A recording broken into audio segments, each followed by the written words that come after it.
Ah ouais, moi je pense que c'est encore un coup dur. On a perdu déjà l'As pour d'autres raisons. On se met dans une situation catastrophique après le match du Mexique pour d'autres raisons. Et là maintenant on perd un coéquipier. Moi j'ai très mal et lui aussi. Parce que je veux dire, on est des hommes. Il s'est passé quelque chose dans le vestiaire. Je ne vais pas répéter exactement les mots, mais de ce que j'ai vu, ce qui a été mis dans la presse, c'est pas exactement cela. Je ne vais pas rentrer dans les détails. Vas-y. Donc c'est pas exactement ces mots-là. Et je suis resté avec Nico toute l'heure d'entraînement. Ça lui fait mal de nous quitter parce qu'il aime l'équipe de France, malgré ce qui se raconte de droite à gauche. Faut pas oublier que c'est lui qui a mis le but en Irlande. Donc si on est là, c'est grâce à lui aussi. Et je suis vraiment touché, mais j'ai vraiment aussi... je me demande comment ce journal a pu publier ses propos, parce que moi, on me l'a annoncé ce matin, mais j'avais pas vu. Et ils ont vraiment mis des mots, mais moi je pense à un enfant qui passe devant un kiosque et qui voit ces insultes. Je veux dire, là le journal il doit être heureux quand même parce qu'il a fait le jackpot. Parce que même quelqu'un qui regarde pas, qui s'intéresse pas au football, il passe devant ces insultes. Je veux dire, il achète le journal quoi qu'il en soit.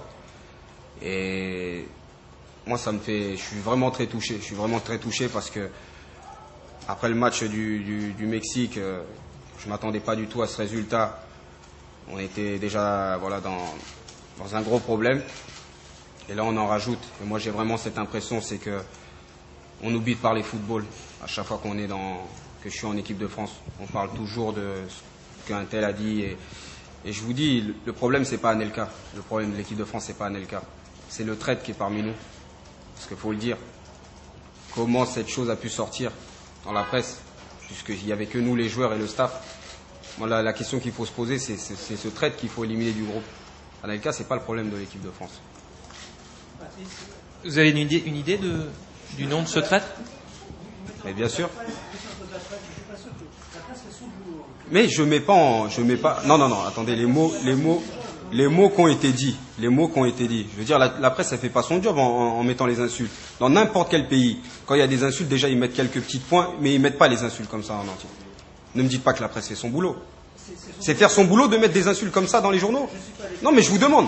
Vous n'êtes pas l'équipe, mais voilà, vous avez pris parole. C'est son boulot de mettre des mots comme ça dans un journal? Mon sentiment est que depuis le début de la compétition, la presse est tenue à l'écart de tout ce qui se passe concernant cette équipe de France. Donc il est logique que la presse cherche à faire son boulot. Elle n'est pas tenue à l'écart, puisqu'elle a un ami intime, puisqu'il y a quelqu'un dans le groupe qui dit tout ce qui se passe.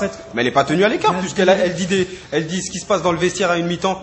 Elle n'est pas tenue à l'écart. Elle est en plein dedans. Quoi qu'il en soit, Patrice, très objectivement, au-delà de ce problème-là, je considère personnellement que la presse a été effectivement tenue à l'écart depuis le début de la compétition. Il est logique qu'elle veuille savoir ce qui se passe clairement dans cette équipe de France. Mais que la presse nous traite de nuls, de tout ce que vous voulez. Je suis d'accord. Il n'y a pas de souci. Il a dit qu'on est catastrophique, on est des imposteurs, tout ce que vous voulez. Mais que la presse, là, écrive des mots comme ça, on va où? On n'est plus dans le football, là. On est des êtres humains. Le fait qu'il y ait un clash entre le sélectionneur et un joueur majeur... Mais tu dis qu'il y a un clash, mais c'est quoi ça? On est où?